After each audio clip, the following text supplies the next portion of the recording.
Well, what it do, YouTube? It's Tony Vogue here, and you know I likes learning.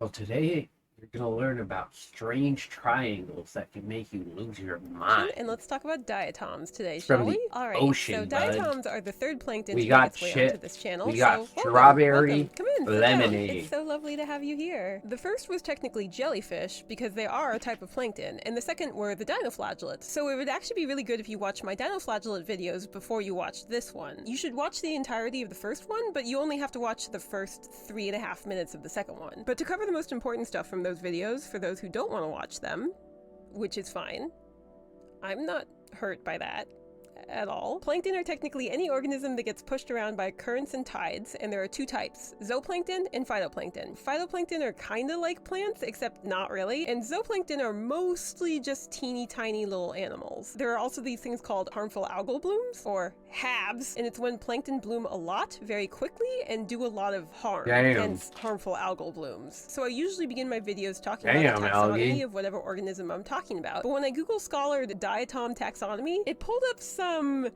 interesting resources. The first one I clicked on was this, but from just skimming over it, it seems really high level. Like they're discussing the definition of species and genera. So I moved on to this one, which seemed more straightforward, but then I clicked on it and it was over 300 pages long. And we're not doing this again. We're not doing this again. So I went to worms, which I'm sorry, that is a terrible name, and looked up diatoms, and this is what it said. Kingdom, Chromista. Subkingdom, Herosa. Infrakingdom, Heteroconta. Phylum, Acrophyta. Subphylum, Cocista. Class, Bacillariophyceae. And that's where the diatoms are. Also, I'm sure I pronounced all these names perfectly, so no need to congratulate me. How accurate is this? I don't know. The gold stars on the Worms website apparently means it was verified by a taxonomic editor, but the last time this page was updated was over a decade ago. So if this is all wrong, shrug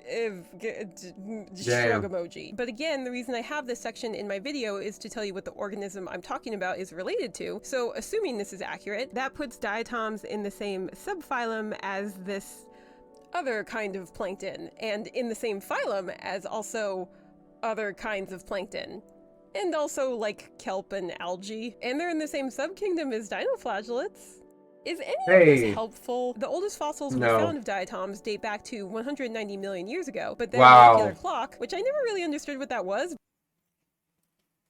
That shit is trippy.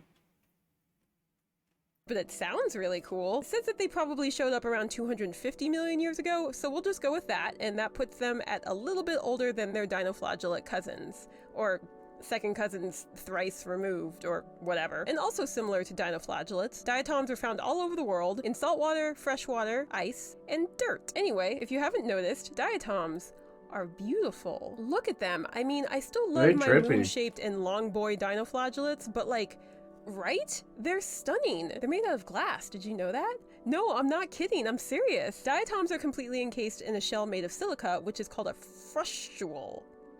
Frustule. What a word. Frustule.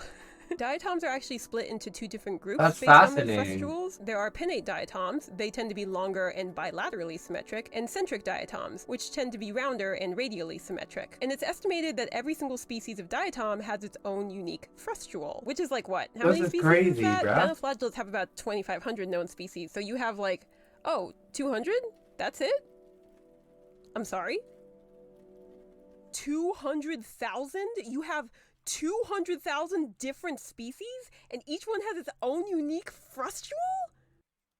That's incredible! And these aren't flat planes of glass y'all are slapping together. You're building them in 3 dimensions, and they're covered in pores and full of channels and ridges. Some of them even have spines. Like, wow! Wow, you amazing little glass makers. But why though? Why do diatoms make their shells out of glass? Well, it seems like there's a couple different reasons. For one, it takes less energy to build with glass than it does to build with organic molecules. One study showed that building a cell wall with silica took a fraction of the amount of energy it would take to build that same wall out of something like a polysaccharide. Another reason is, well, you ever try to eat glass? It's not pleasant. Most organisms that would typically eat phytoplankton, like diatoms, don't, seemingly because they can't crush the frustule. crush the frustrule. Crush Ha, the They get frustrule. frustrated by the Yeah, say that 5 frustrule. times fast. God damn, that is a frustrating word. Frustrule. Two of the biggest groups of zooplankton in the ocean, copepods and krill, have mandibles and gizzards lined with silica, which they presumably evolved to assist them in eating diatoms. So despite the fact that you shouldn't throw stones in glass houses are still strong enough to protect those who live in them. So in addition to not throwing stones, you also shouldn't eat glass houses.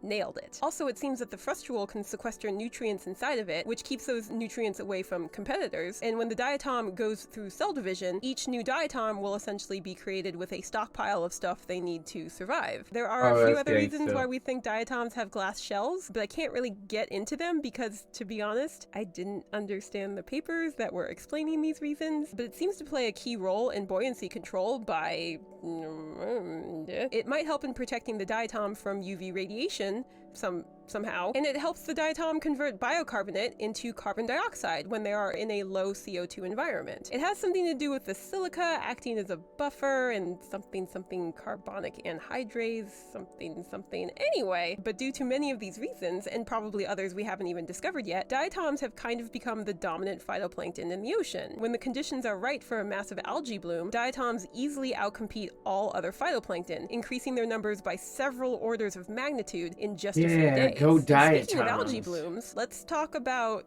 Alfred Hitchcock's The Birds? For those who aren't familiar with it, it's a horror thriller film about how birds suddenly started attacking a town, and it was actually based on a true story. Actually, I think the film was based on a short story, and that was based on a true story, whatever. But back in 1961, the people of Capitola, California woke one morning to find birds dive bombing their houses, smashing into their parked cars, and apparently vomiting everywhere. Ew. For decades, no one had an explanation for this, but in 1991... American government, what'd you do to the birds' air supply? What y'all do there? American government, what y'all do there?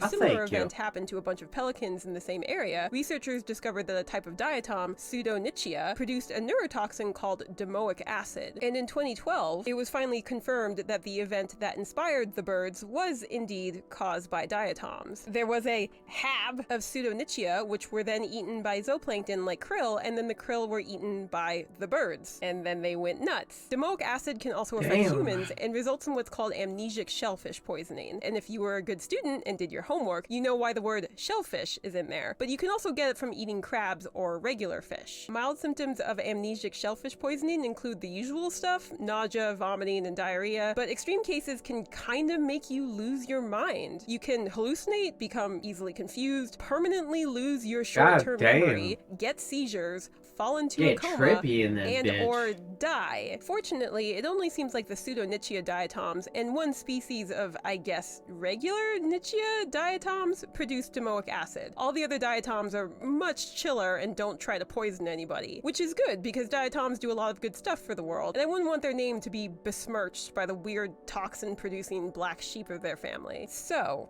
I don't know if y'all remember, but a few years ago, there was all this hullabaloo about how the Amazon rainforest was being burned because the Amazon rainforest produces 20% of all the oxygen on Earth, and if we lost the Amazon, we would all suffocate to death within a year, or something wild like that. I don't really remember.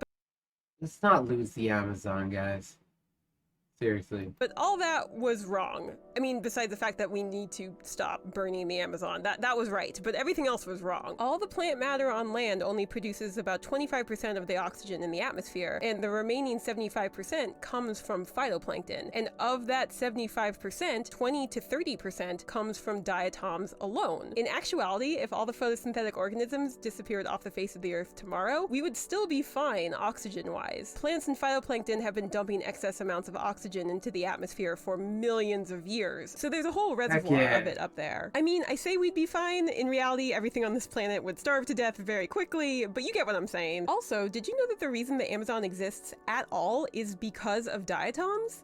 Dead ones? from the Sahara? There's all this dust from northern Africa that gets kicked up and blown across the Atlantic Ocean, and a lot of it settles in the Amazon, and a good percentage of it is fossilized diatoms. And they bring with them a bunch of iron and phosphorus that the Amazon desperately needs, because the soil quality there is actually kinda trash since it rains so much, which washes away all the nutrients in the soil that a tropical rainforest needs to survive. The Amazon literally would not exist if it weren't for diatoms. Anyway, this means that diatoms are a very important part of the carbon cycle, which, at its simplest, describes how carbon cycles through being in the atmosphere and then back on Earth and then back into the atmosphere again. And carbon, by the way, is like one of the most important elements in the world, nay, the universe. It literally forms the chemical backbone of every single living thing on this planet. So how carbon gets pulled out of the atmosphere is through photosynthesis, which maybe you've heard of. It's when a photosynthetic organism, like, I don't know, a diatom, takes light and CO2 and converts that to oxygen and carbohydrates. Then they release that oxygen back into the atmosphere, and the carbohydrate gets stored or used in some capacity inside the diatom. How carbon ends up back in the atmosphere is when a carbohydrate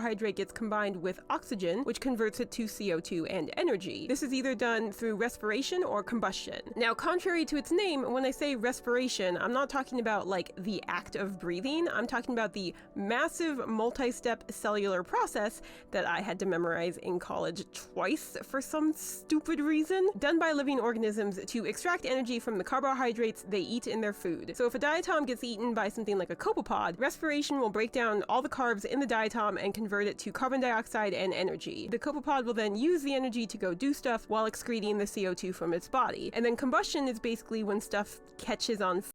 Oh damn, the Krebs cycle. I remember that was a thing, but like that's all I remember of the thing that it was. So the carbs in the diatom get burned, which releases both energy in the form of heat and light and CO2 back into the atmosphere. And then the cycle starts all over again. Except sometimes the cycle kind of stops here and redirects. Because what happens if there's a big old bloom of diatoms and they all don't get eaten or catch on fire? They're not immortal, they're gonna die eventually, so what happens to the carbon inside of them? Well, simply put, it sinks. In life, diatoms pull carbon dioxide straight out of the atmosphere and store it inside of themselves, and then in death, they float down to the bottom of the ocean and prevent that carbon from being released back into the atmosphere as CO2. Or at least, that's what was happening for millions of years until humans showed up, and they discovered that the carbon inside of those dead and now fossilized diatoms wasn't in the form of sugar anymore, it was in the form of hydrocarbons. Oil. Fossil fuels. So they took that and threw it in their combustion engines and immediately Hell yeah. Fossil fuels. We love that shit. started releasing all that fixed carbon back into the atmosphere. And now we have to deal with this. Now, I want to make something really clear. This is not a climate doom channel, which, to be completely honest, is very hard to not be. It is so easy to look at everything that's happening and think that our planet is on fire and we are all going to die. Yeah, don't be a that climate we have reached the doomer. point of no return and that there is nothing that can be done. Now, this could be a whole video in and of itself, but I need you to try to listen to what I'm about to say. When it comes to the climate crisis, there isn't a singular point of no return. There are lots of them. We have not crossed them all. The Earth has survived way, way worse than us. And it has bounced back every single time, and it can bounce back from this. But when you convince yourself that we have irrevocably damaged our planet, you are playing right into the hands of the fossil fuel industry. They want you to be trapped in hopelessness and apathy and despair, because that means they can keep getting away with what they're doing. Don't let them. We can still fix this, and don't believe anyone who tells you otherwise. That was a little off topic, so I just want to end this by saying that I don't think phytoplankton get enough love. So much of the work that they do gets attributed to trees, and yes, I know trees do a lot of work too. You're a very important tree, but like one of the biggest chunks of trees on Earth would not exist without phytoplankton, and diatoms in particular. Both in life and in death, diatoms are looking out for us, and I feel it's about time that they started getting their flowers. Great, well, diatoms. Thanks for watching another episode of Alien Ocean. They look like strange triangles made out of glass. They can make you lose your mind. You thought you knew, but you didn't. Tony Vogue, drop me a comment, drop me a subscribe. Till next time. Ha. Fake good.